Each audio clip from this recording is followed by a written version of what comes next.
उम्मीदवार कौन होगा? आरएलपी से नारायण बेनीवाल होंगे या आपकी धर्मपत्नी कनिका बेनीवाल होंगे? ये सबसे ज़्यादा सुर्खियाँ बनी। आपने एक इंटरव्यू में कहा था रविंद्र सिंह पार्टी को लेकर कि चुनाव जीत जाते हैं, 1-2 चुनाव जीत जाते हैं, अब की बार जीतेंगे तो अरे पता छोड़ो लगेगा। बात यार, दूसरी बात करो। आप बार-बार आरोप लगाते हो कांग्रेस पार्टी के नेताओं पर, खासकर हरीश चौधरी पर, क्योंकि आपकी भी नहीं बनती है, अदावत मानी जाती है हरीश चौधरी, हनुमान बेनीवाल की। क्या हरीश चौधरी ने आपका नेता चुराया है, छीना है उम्मीदवार बेनीवाल को? अगर ये वास्तव में मिलकर लड़ते तो जयपुर ग्रामीण, अलवर, कोटा, जोधपुर और बीकानेर 5 सीट और कांग्रेस के खाते का। के जो नेता है उम्मीदवार बेनीवाल हुए, पुखराज गर्ग हुए, रेवंत राम डांगा हुए, ये आपको छोड़ के क्यों चले जाते हैं? ऐसा जितने भी कांग्रेस बीजेपी के लोग, मैं कह रहा हूँ मोदी अगर 3 दिन पब्लिक के बीच बैठ के जन सुनवाई करे तो पब्लिक मोदी को चुनाव हरा दे, सरपंच का अगर आमने सामने हो जाए तो। वो तो एक डेकोरम सिस्टम होता है कि ऊपर से लेकर नीचे तक यूं एक संगठन और सिस्टम होता है, सिस्टम। क्योंकि कांग्रेस पार्टी मेरे से अलायंस की बात कर रही थी, अलायंस की बात करते करते कांग्रेस ने मेरे पीठ में छुरा घोंपा उस समय कि एक तरफ तो कह रहे हो आप सीट ले लो 3 और दूसरी तरफ कह रहे हो कि आपकी तो पार्टी का हिसाब हो तो हमने ज्वाइन करा दिया। सबका ऐसा ही था, इनके पास विकल्प ही नहीं था बेचारों के पास। इनके पास था क्या? ये तो खाली थे पूरे पूरे। मैं कह रहा हूँ कि मेरे बिना एक सीट नहीं जीतती, अब दिला दो ना इस्तीफा, कौन मना करा, कल दिला दो। कहीं प्लान के तहत आप क्या सोच रहे हो कि कांग्रेस के लोग बीजेपी से नहीं मिले, बीजेपी के लोग कांग्रेस से नहीं मिले? कहाँ गए पेपर लीक के आरोपी, बताओ मुझे। आरएलपी का गठबंधन हो गया कांग्रेस से, इसलिए कांग्रेस की दुकान चल गई। उम्मीदवार कौन होगा? आरएलपी से नारायण बेनीवाल होंगे या आपकी धर्मपत्नी कनिका बेनीवाल होंगे? ये सबसे ज्यादा सुर्खियां बनी। लेकिन मेरी वजह से, मेरी ये गाड़ी है जो 177 जो आप भाई, इसमें बैठ बैठ के बहुत लोगों को मैंने नेता बना दिया। बहुत से बेचारे जिनकी पुरानी फॉर्च्यूनर, हाँ, जिनको घर में जिनकी बीवियां नहीं मानती थी, उनको मैंने लीडर बना दिया राजस्थान। स्वागत है आपका भारत रफ्तार में। मैं हूं आपके साथ मनीष गौड़ और हमारे साथ खास बातचीत करने के लिए मौजूद है नागौर से नवनिर्वाचित सांसद हनुमान बेनीवाल। ये वो नेता है जिसकी एक दहाड़ पर हजारों युवाओं की सेना इकट्ठी हो जाती है, इनके एक आह्वान से इकट्ठा हो जाती है। अब ये सांसद बन चुके हैं। पिछली बार ये एनडीए के साथ मिलकर चुनाव लड़े थे, अब की बार इंडिया गठबंधन के साथ मिलकर चुनाव लड़े थे। सबसे पहले सर आपको बहुत बहुत बधाई भारत रफ्तार की तरफ से कि आप सांसद बने हो। धन्यवाद जी, क्या कहना चाहोगे सर? काफी हॉट सीट रही नागौर की और ज्योति मिर्धा और धन्यवाद दे दिया था नागौर और पूरे राजस्थान के जवानों का, जिन्होंने मुझे इस चुनाव के अंदर दोबारा सांसद बना के दिल्ली में भेजा लड़ाई लड़ने के लिए। आपकी पुरानी अदावत रही ज्योति मिर्धा से और कैसा मेरी मुकाबला तो रहा? अदावत वसुंधरा जी थी पहले, फिर मोदी से हो गई, अशोक गहलोत सबसे रही है। और जिन जिन से रही है हमेशा मैं लड़ा और विजय हासिल की और लोगों को न्याय दिलाया। इससे मेरी काय की अदावत है, तो खुद पार्टियां बदल के आती है, हार के चली जाती है। और क्या। आप बार बार आरोप लगाते हो कांग्रेस पार्टी के नेताओं पर, खासकर हरीश चौधरी पर, क्योंकि आपकी भी नहीं बनती है, अदावत मानी जाती है हरीश चौधरी, हनुमान बेनीवाल की। क्या हरीश चौधरी ने आपका नेता चुराया है, छीना है उम्मीदवार बेनीवाल को? वो तो ले ही गए ना, वो तो सबको पता। आपको 2 बार हरीश के सामने ही तो 500-600 वोट से हारे थे अभी ये, और 18 में भी सेकंड नंबर रहे। और जब इनको लगा कांग्रेस को कि हमारे पर कोई है ही नहीं, पहले कांग्रेस ने 2-3 सीट देने की बात करी, लंबे समय तक चक्कर कटवाए और फिर धीरे से चुरा लिया कैंडिडेट, आरएलपी को तोड़ा। फिर भी मैंने धैर्य नहीं खोया, इनके साथ खड़ा रहा, क्योंकि मेरा मकसद था कि मुझे एनडीए को हराना है। जो लोकसभा के अंदर हमारे झगड़े हुए मोदी अमित शाह से, प्रदेश बीजेपी के नेताओं से, मैंने कहा राजस्थान में आपको नहीं लड़ने देगा 15 सीट भी, आप आना राजस्थान, इलाज करेंगे आपका। और वो हमें करना था, इसलिए जहर के घूंट पिए और बाड़मेर से लेके अलवर तक तमाम आरएलपी की फौज इनके साथ थी। आपने देखा होगा जयपुर ग्रामीण के अंदर किस तरह दीपेंद्र हुड्डा और रंधावा ने मेरे दुपट्टे की मजाक उड़ाई थी, जब वो गले में डाला तो उसको यूं करके किया। उससे जयपुर ग्रामीण की सीट और चली गई इन लोगों की। अगर ये वास्तव में मिलकर लड़ते तो जयपुर ग्रामीण, अलवर, कोटा, जोधपुर और बीकानेर 5 सीट और कांग्रेस के खाते के अंदर आती। लेकिन ये तो इसी में ले रह गए ना, भाई क्रेडिट कौन ले, वो कह रहा मैं जीता रहा हूँ, वो कह रहा मैं जीता रहा हूँ। ये तो जो धड़ा था इनका कि भाई हमारी लहर चल रही है, मेरे चेहरे पे वोट मिल रहे हैं, तो इस चक्कर के अंदर 4-5 सीट और कम करी। बाकी लोगों का मानस राजस्थान में ये था कि इस बार सीट 16-17 बीजेपी को हराते लोग, 16-17 सीट। और इसमें हमारा बहुत बड़ा योगदान साहब। जो किसान आंदोलन में मैंने मोदी को छोड़ा था, 60 दिन बॉर्डर पे, मैं शाहजहाँपुर बॉर्डर पे बैठा, उस समय कांग्रेस पार्टी के नेता कहाँ गए थे? बॉर्डर पे बैठे थे नहीं कोई एक दिन ही, उस ठंड के अंदर। अग्निवीर के खिलाफ जब आंदोलन किया मैंने देश के अंदर, पहली रैली की जोधपुर में, तमाम हमेशा पहलवान बेटियों को न्याय दिलाया, बढ़ती महंगाई, हमेशा लड़ता था हर मुद्दे पे, हर इनके साथ ने एनडीए में था, एनडीए छोड़ने इंडिया में था, फिर भी लड़ाई लड़ रहा था।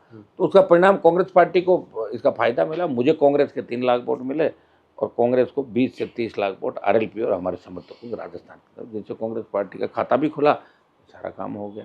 सर कहते हैं कि राजस्थान में कोई तीसरा खेमा अपने पैर नहीं पचा सकता, लेकिन आप लगातार मेहनत कर रहे हो लगातार। लेकिन सर आपके जो नेता है उमेद राम बेनीवाल हुए, पुखराज गर्ग हुए, रेवंत राम डांगा हुए, कि आपको छोड़ के क्यों चले जाते हैं नेता? वो क्या कि उनको जल्दी आगे बढ़ने का होता है, छोड़ के नहीं जाते हैं जी। हर आदमी लड़ भी नहीं सकता। अच्छा ये बताओ 70 साल में कितने लोगों ने पार्टी बना के लड़ाई लड़ने का नाम बताओ मुझे एक आदमी का, आप बताओ मुझे, आपसे ही सवाल कर रहा हूँ कि 70 साल में किस राजस्थान के व्यक्ति ने पार्टी बना के दोबारा चुनाव में उतरा, उसके एक नेता का नाम बताओ मुझे। नहीं लड़ सकते लोग रह नहीं सकते सत्ता के बिना, लोगों को पद चाहिए और लोगों को जरा सा करीब बिठा लो तो वो उसी के गला घोंटने का प्रयास करता है, नजदीक बिठाता। इतने बड़े नेता जितने भी कांग्रेस बीजेपी के लोग, मैं कह रहा हूँ मोदी अगर 3 दिन पब्लिक के बीच बैठ के जन सुनवाई करे तो पब्लिक मोदी को चुनाव हरा दे सरपंच का, अगर आमने सामने हो जाए तो। वो तो एक डेकोरम सिस्टम होता है कि ऊपर से लेकर नीचे तक यूं एक संगठन और सिस्टम होता है, सिस्टम से। यार भी तो मैं तो परिवार की बात ही रखता था इसको सब इनको सबको। जैसे उसको आपने बताया नागौर वाले को, उसको मैंने प्रधान बनाया, इस बाड़मेर वाले को 2 बार कुछ था ही नहीं तो 2 बार एमएलए का चुनाव लड़ा, गांव उसके लिए प्रचार किया, मौका मिला भाग गया। ये तो आज तक हुआ भाई, अंग्रेजों के राज के अंदर भी ये होता था, इसीलिए तो भारत को लंबी गुलामी करनी पड़ी। गद्दार तो हर समय थे ना, कोई आज ही थोड़े ही हुए हैं। लोग उसको अलग अलग नाम देते हैं, कोई जयचंद देता है, कोई और देता है, ये तो हर समय थे, हर युग में थे। लेकिन इससे कोई परवाह हम लोग नहीं करते, ये तो आते रहेंगे जाते रहेंगे जी। मेरा प्रदेश देख चला गया होगा, कुछ आपको पता है सारा कुछ भी नहीं था मैं ये कह रहा हूँ कि जिसके फेस पे आप चुनाव लड़ रहे हो उसको छोड़ के अगर भाग जाते हो, या तो आपके अंदर दम हो कि आप पूरा जो पद जिसकी वजह से ले उस पद को छोड़कर फिर आप जाओ, तब तो कोई बात है। और चूंकि कांग्रेस पार्टी मेरे से अलायंस की बात कर रही थी, अलायंस की बात करते करते कांग्रेस ने मेरे पीठ में छुरा घोंपा उस समय कि एक तरफ तो कह रहे हो आप सीट ले लो 3 और दूसरी तरफ कह रहे हो आपकी तो पार्टी का हिसाब हो तो हमने ज्वाइन करा लिया। तो ये कितनी गलत बात है बताओ, ये बात ठीक नहीं है। फिर भी मैंने इस पार्टी का साथ दिया, 4-5 जगह प्रचार करने में गया, पाली गया था मैं, जालोर गया, चित्तौड़ गया, जहाँ मैं जा सकता था क्योंकि मैं खुद भी चुनाव लड़ रहा था। मेरे सामने की जो उम्मीदवार थी वो ईडी के डर से जो भाजपा के अंदर आई, इंडिया बुल्स की मालकिन, उसने कितना अथाक पैसा खर्च किया, उसने गांव ढाणी इसने रिकॉर्ड तोड़ दिया पैसा खर्च करने का, सत्ता के दुरुपयोग का। फिर भी चौथा चुनाव उसको हरा के नागौर से भेज दिया। जब ये तय हो रहा था कि नागौर से क्या गठबंधन होगा नहीं होगा, आप दिल्ली में थे 20-22 दिन, तो वहां पर किस नेता को आप पूरी जिम्मा बताएंगे या किसी को ही नहीं प्रमुख मानोगे कि क्या इस वजह से मेरा गठबंधन हुआ है? अशोक गहलोत, किसी का ही नहीं। सुनो, सबका ऐसा था, इनके पास विकल्प ही नहीं था बेचारों के पास। इनके पास था क्या, ये तो खाली थे पूरे। मैं कह रहा हूँ कि मेरे बिना एक सीट नहीं जीतती इनकी। अब दिला दो ना इस्तीफा, कौन मना कर रहा, कल दिला दो। चलो 8 जीते हैं, 2 दे दो इनके, मैं दे देता हूँ, जीत के आ जाओ वापस। बता सर अंदर खाने एक बात चल रही थी कि गोविंद सिंह डोटासरा नहीं चाहते थे हनुमान बेनीवाल के साथ गठबंधन हो। अब देखिए कई लोग नहीं चाहते थे, कई लोग नहीं चाहते थे, और वो इसलिए नहीं चाहते थे, वो कहीं न कहीं उनको ये फीलिंग होती होगी कई लोगों को, हनुमान जी के आने के बाद हमारा कद घट जाएगा, क्रेज खत्म हो जाएगा, चाहते होंगे। लेकिन वो अपनी पार्टी का नुकसान करना अगर ऐसा चाहते हैं तो किसी का, वो तो लड़ाई तो हम क्या मिलकर लड़ते हैं। मैंने आपको क्या कहा कि 5 सीट अगर मैं प्रचार करता तो और आ जाती, जयपुर ग्रामीण, कोटा, जोधपुर, बीकानेर और आपकी अलवर, जहाँ मेरा गठबंधन इतना लेट गया, फिर मुझे गाँव में भी जाना था। तो कई प्लान के तहत आप क्या सोच रहे हो कि कांग्रेस के लोग बीजेपी से नहीं मिले, बीजेपी के लोग कांग्रेस से नहीं मिले? कहाँ गए पेपर लीक के आरोपी, बताओ मुझे, कहाँ गए ये आपकी रीट, उसके बाद जो दूसरे मामले हुए थे उसमें प्रमुख जो लोग थे उनको क्यों नहीं पकड़ा अभी तक बीजेपी के लोगों ने? ईडी सीबीआई का दुरुपयोग, एक तरफ चीफ मिनिस्टर पकड़ रहे हो, दूसरी तरफ छोड़ रहे हो, तो कहीं न कहीं एडजस्टमेंट इनका आपस में बड़े नेताओं को हो जाता है। वो एक को जाके पकड़ता है, आजकल ग्रुप पे चलता है ना, बीजेपी भी 3 फाड़ हो गई तो कांग्रेस 8 फाड़ हो गई, तो है ही सारा। तो सर अब सबसे बड़ी चर्चा ये चल रही है क्योंकि नागौर आपका गढ़ है, दबदबा माना जाता है खींवसर में। अब खींवसर में उपचुनाव होने वाले हैं, आज आपने विधायक पद से त्यागपत्र दे दिया है, तो उम्मीदवार कौन होगा? आरएलपी से नारायण बेनीवाल होंगे या आपकी धर्मपत्नी कनिका बेनीवाल होंगे? ये सबसे ज्यादा सुर्खियां बन रही है। अभी कोई तय नहीं, अभी बैठ के प्लान करेंगे क्या होगा, एक बार लोगों से पूछताछ करूंगा मैं, जो आरएलपी की सीट आराम से निकाल दे वही उम्मीदवार होगा। एक बार 2-4-5 नामों पे मैं सर्वे करवा रहा हूँ मेरे हिसाब से। और देखिए, मैं तो परिवारवाद के तो हमेशा खिलाफ रहा हूँ, मैं आपको बता दूँ। पिछली बार भी नारायण को मैंने चुनाव लड़ाया तो लोगों की इच्छा थी, नारायण नहीं लड़ता तो सीट नहीं निकलती, इस सीट को निकालना भी जरूरी था, वो मेरी मजबूरी थी। लेकिन परिवारवाद को मैंने कभी हावी नहीं होने दिया मेरे ऊपर। और अगर मुझे लगेगा कि उम्मीदवार कोई और होकर सीट निकाल सकते तो उस पर विचार किया जाए, यानी कि प्रयास करें। संकेत दे रहे हो कि अब की बार परिवार से नहीं, कोई कार्यकर्ता हो, चुनाव जीतने वाला हो। हम मेरे लिए मस्ट है कि मैं चुनाव जीतूं वहाँ पे, क्योंकि खींवसर की जीत मेरे लिए महत्वपूर्ण है। खींवसर जीतना जरूरी है। जी, सचिन पायलट को लेकर क्या कहना है सर? आपके 5 मेरे साल को हुए तो थे किसी के लेके कुछ नहीं कहना। सचिन पायलट को सीएम बनाने के 2 बार मैंने प्रयास किए थे। जब गहलोत की सरकार गिरा रहे थे 3 एमएलए मैंने उसको दिए। और सबसे पहले 18 के अंदर जब चुनाव जीत के आए थे तो सचिन पायलट का मेरे पास टेलीफोन आया, मेरी मदद करो। मैंने प्रेस कॉन्फ्रेंस करके कहा कि अगर सचिन पायलट सीएम होता है तो आरएलपी कांग्रेस को सपोर्ट करती है। राज्यसभा का एक चुनाव था, उसमें मदद करी। मैंने उनकी मदद करी है, मैंने उनकी मदद करी, बस बता दिया मैंने आपको। बाकी उनको पूछो उन्होंने मेरी मदद कहाँ करी है, पूछ लेना उनसे। पायलट को लेकर एक और सवाल सर, 11 जून को राजेश पायलट जो कि सचिन पायलट के पिता थे, उनकी पुण्यतिथि थी। कांग्रेस के जितने भी सांसद जीत के आए थे 8, वो वहां पहुंचे थे। इसको सचिन पायलट का शक्ति प्रदर्शन के तौर पे देखा गया था। पता नहीं, मेरा राजेश पायलट साहब से बहुत अच्छा था। मैं यूनिवर्सिटी की जब राजनीति करता था, उनका बड़ा स्नेह था मेरे ऊपर, राजेश पायलट जी का।